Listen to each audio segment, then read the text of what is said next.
HiTV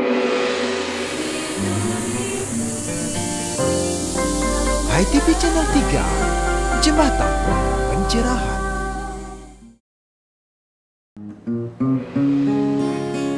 Inilah cara menjaga kesehatan, sang buta corona yang kian menggana. Pakai masker, jaga jarak, cuci tangan, bersihkan mala dari raga dan jiwa.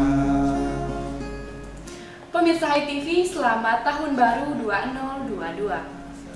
Ini kesempatan pertama kita berjumpa di tahun 2022. Nabi Orti, semoga sehat selalu seperti di tahun 2021. Beberapa menit ke depan, hari-hari Anda akan kami warnai dengan tos, tayangan on the spot, berupa tontonan, bercerita kanan, dan memberi tuntunan untuk kita bersama. Senang sekali saya Diah Parisya akan mengawali tos kali ini dengan tayangan teranyar, dilanjutkan dengan berbagai acara menarik lainnya. Sekali lagi, selamat Tahun Baru 2022, tetap di rumah, tetap bersama HiTV Channel 3. Pakai masker, jaga jarak, cuci tangan, cara bijaksana hindari corona.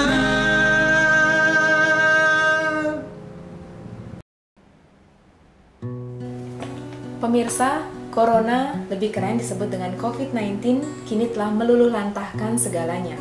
Peradaban, tata krama, tata ekonomi, social life, hingga kehidupan religi kemasyarakatan.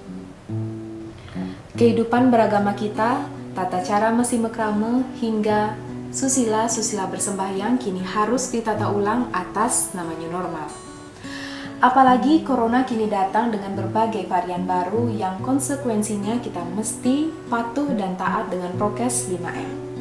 Dan yang menjadi kunci, inovasi, kompromi, dan adaptasi untuk hidup berdampingan dengan corona. Inilah yang menjadi topik hangat dalam diskusi redaktur akhir tahun, di mana, mengapa, bagaimana, dan apa side effect dari corona terhadap kehidupan Hindu Dharma. Pemirsa, jangan kemana-mana, mari kita simak ngopi nyangluh, ngobrol inspiratif, renyah, penuh susuluh, diskusi redaktur akhir tahun, Koronomi. Acara ini disponsori oleh Wartam, Jendela Hindu Dharma. Pakai masker demi kesehatan. Pakailah helm untuk keselamatan. Dan bacalah Wartam untuk informasi Hinduni tanpa henti. Wartam, membuka mata, menangkap makna.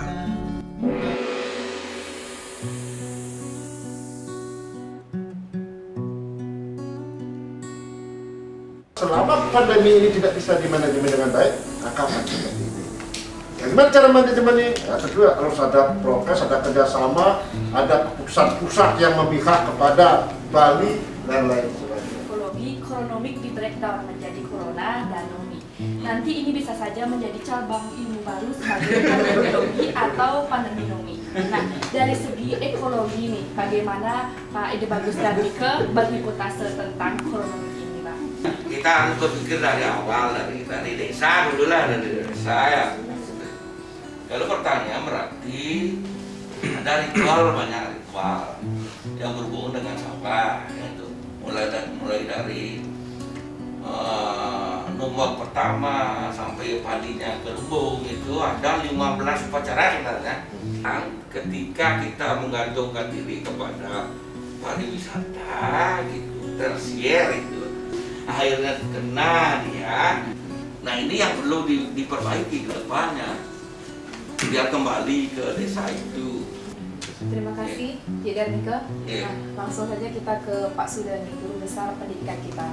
Kalau kita runut semua unsur koronomik, nih Prof, budaya pengaturan kehidupan di tengah corona, semua akan berawal juga dari pendidikan. Kalau begitu bagaimana nih Prof Sude, Guru Besar Pendidikan kita, apa yang bisa kita catat dari koronomik ini dari segi pendidikan? Apakah pendidikan hemat karena di rumah saja, atau pendidikan classroom?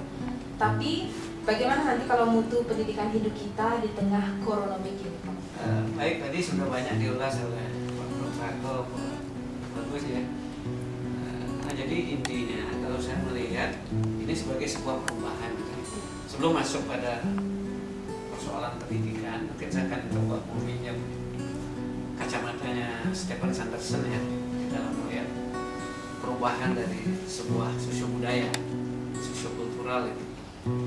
Sanderson mengatakan bahwa perubahan budaya itu pasti akan terjadi, dan kecenderungan perubahan itu akan dimulai dari aspek infrastruktur material, lalu kemudian akan berpengaruh pada aspek struktur sosial, dan pada akhirnya berpengaruh pada aspek superstruktur ideologis.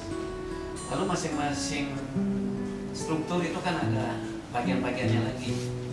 Kalau kita lihat di infrastruktur misalnya kan ada pendidikan, ada ekonomi, ada lingkungan. Di struktur sosial ada stratifikasi sosial, ada pembagian kerja berdasarkan seks, kemudian ada sistem kepolitikan dan seterusnya.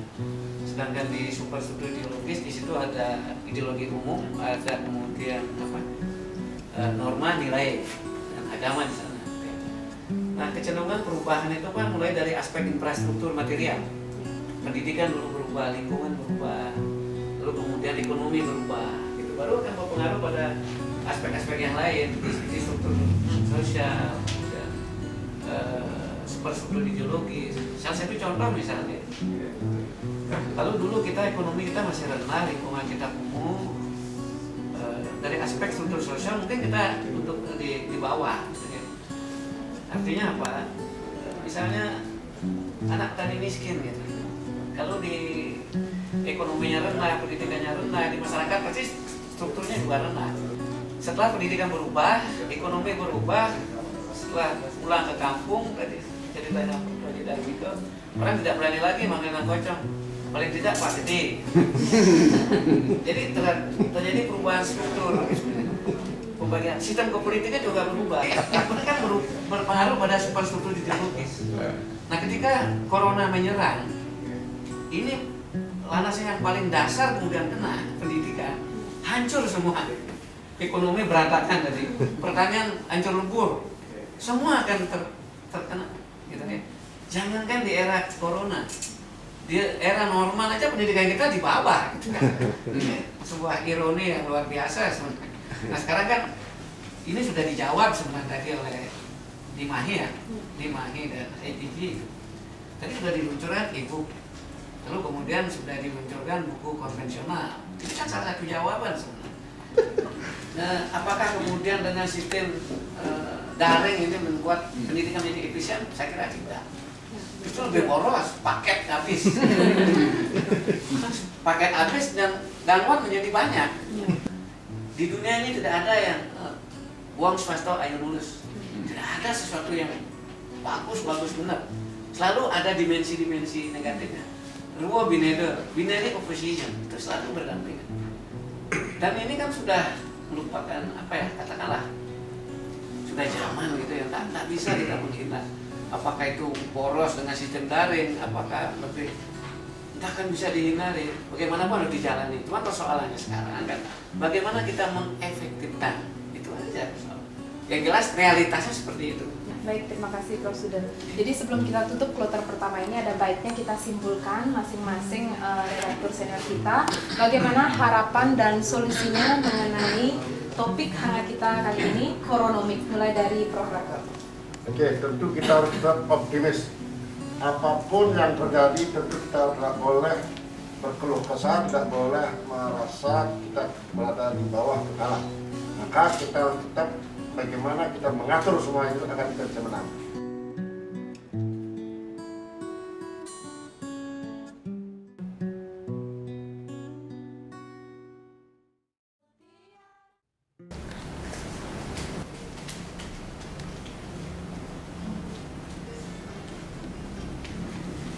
Jangan marahi langit karena derasnya hujan.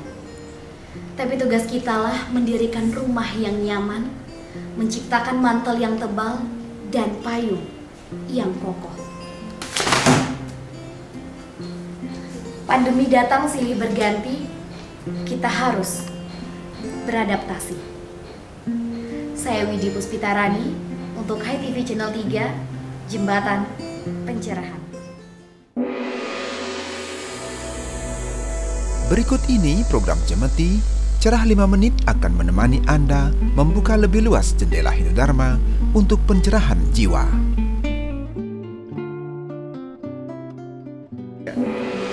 Pemirsa HTV Channel 3, senang sekali bersama saya Niaga Dewa dan Bapak Agus Budiatnyana dalam program Cemeti, Cerah 5 Menit. Kali ini kita akan sharing nih dan diskusi bersama memberikan pencerahan tentang hari suci yang sebentar lagi akan kita peringati bersama, Tumpek Kandang atau Tumpek Uye yang jatuh pada Sanis Cara Kliwon, buku Uye. Nah, Pak Agus bisa nggak jelaskan sedikit tentang Tumpek Kandang yang sebentar lagi akan kita peringati ini, Pak? Ya, kalau dilihat dari perayaannya, Sabtu Warenya itu jatuh di Sanis Cara ya. Kemudian Pancewarenya Kliwon, bukunya itu adalah di Uye. Jadi Tumpek Kandang di sini adalah kita memohon anugerah Ide Betara Maheswara, yang sebenarnya beliau itu adalah Betara Siwa ya, kalau kita lihat dari Siwa Purana, untuk memberikan anugerah kepada kita agar keseimbangan mengenai buron-buron ini, hewan peliharaan ini tetap terjaga. Sebab dengan adanya hewan ternak, kehidupan manusia itu bisa lebih terjamin. Jadi hewan ternak itu kan bukan hanya untuk dimakan ya, atau dikonsumsi, tetapi juga dapat membantu pertanian, kemudian menyeimbangkan ekologi lingkungan. Dan yang paling terpenting adalah di Tumpek Uye ini bukan berarti kita menyembah kepada binatang ternak ya.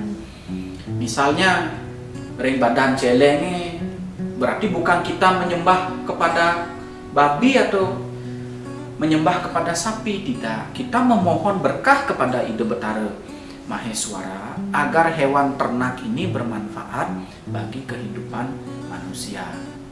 Di sini rasa sebenarnya ya, bahwa mereka hewan ternak itu sudah banyak membantu kehidupan manusia, sudah selayaknya kita berikan juga penghormatan, ucapan terima kasih ya. Di samping itu ini adalah konsep memanusiakan alam, demikian.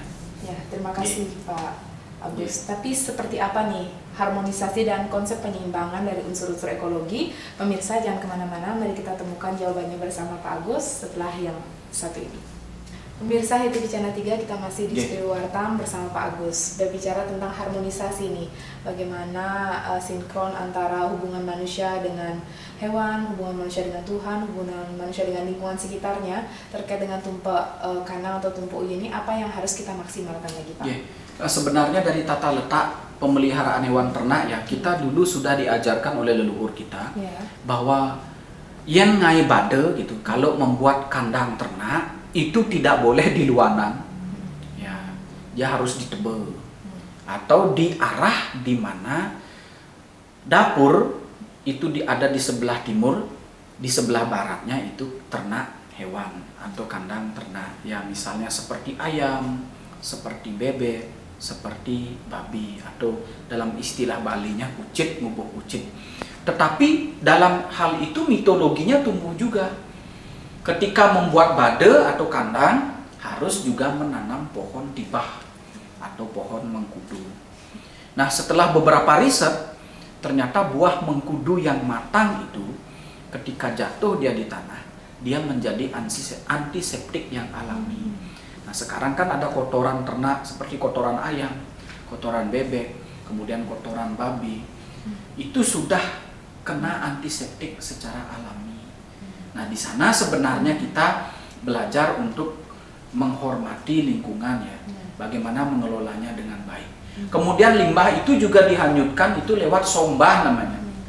Makanya ada istilah kalau sombah itu tertutup, nanti penghuni rumahnya bisa sakit perut.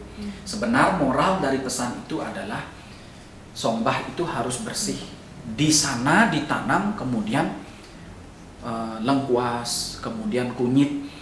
Artinya logam berat itu yang mengalir di sombah itu akan tersaring di sana. Barulah limbah yang tidak tercemar itu mengalir ke selokan. Alasan kenapa Banten Tumpek Kandang itu menghadap ke arah barat, tujuannya adalah kita diajarkan untuk mengelola lingkungan. Sehingga di iraga nunas peswecan widingen tetapi melupakan tentang kebersihan lingkungan. Dari cara menanam pohon tiba, kemudian mengelola sombah dan menanam lengkuas atau kunyit di bawah sombah itu pun sebenarnya mitologi itu mengajarkan kita bagaimana menjaga lingkungan dengan baik. Itu sebenarnya tujuannya, agar hewan ternak itu tidak keliaran kemana-mana. Sekarang kan banyak orang yang tidak bisa berternak ya, ngubuh kucing lebange kucing, meju dipisah ke, akhirnya menimbulkan konflik. Melihara anjing misalnya, pelihara anjing senang, tetapi nanti anjingnya keluar, buang air anjingnya di rumah tetangga, tetangganya ribut. Nah, itu kita diajarkan untuk menjadi lebih disiplin, ya, menjaga lingkungan dan memanusiakan alam begitu. Terima kasih Bapak. Terakhir, bicara tentang mengharmoniskan dengan lingkungan, konsep-konsep apa nih yang bisa kita kita tangkap kembali, dan nilai-nilai apa yang bisa kita aplikasikan dari momentum Hari Tumpek Kandang ini, Pak? Ada mitos begini ya, dulu manusia dipelihara oleh sapi. I sampi nyangkanangi manusia sampai mekipu di bungut pawoni sampi nenek. Oleh sebab itu pantat sapi berwarna putih. Nah, karena setiap hari dia masak untuk manusia. Sekarang ketika manusia sudah menjadi makhluk yang sempurna, giliran manusia yang memelihara sapi. Moralnya adalah kita tidak pernah bisa lepas dari yang namanya hewan ternak, tumbuhan, karena itu menopang kehidupan. Paling tidak kita bisa menjaga keseimbangannya dulu. Itu pertama. Kedua, kita merawatnya dengan baik. Ya, kalau hewan ternak kita sakit-sakitan nanti dikonsumsi kan juga berbahaya bagi kesehatan kita. Ya. Artinya tumpek uye ini mengajarkan kita untuk bersih tetap meskipun dalam konteks beternak, kemudian higienis, memperhatikan lingkungan, dan yang terakhir itu adalah memanusiakan lingkungan itu sendiri. Demikian. Terima kasih Bapak bahasanya dalam program kita Cemeti Cerah 5 Menit. Semoga dapat bermanfaat dan menginspirasi untuk kita bersama. Saya Mia Gandewa bersama Bapak Agus Budi Atnyana pamit undur diri. Sampai jumpa dalam program Cemeti berikutnya. Salam damai, Channel 3.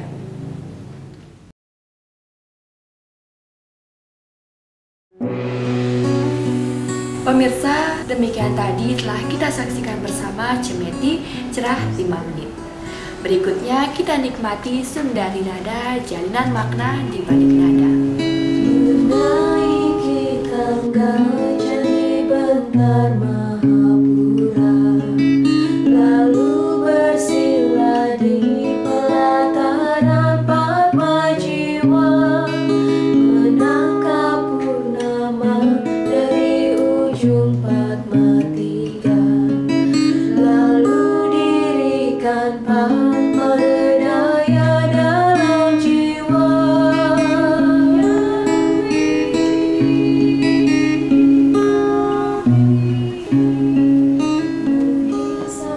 Demikian tadi pemirsa Sundari Nada, makna di balik nada menjadi tayangan akhir kebersamaan kita.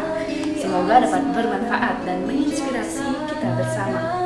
Mewakili seluruh kru Hai TV Channel 3, saya Dia Parisya, Ami Laksani, mohon pamit undur diri. maaf jika ada yang tak berkenan. Terima kasih atas kerjasamanya. Salam damai, Channel 3. Tangga pintu surga yang widih,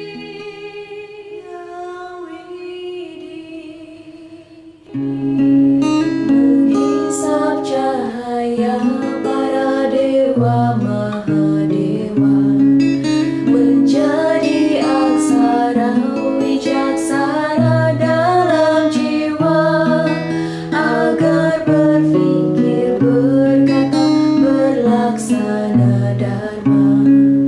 Inilah sahabat naik tangga pintu surga yang widih, yang widih.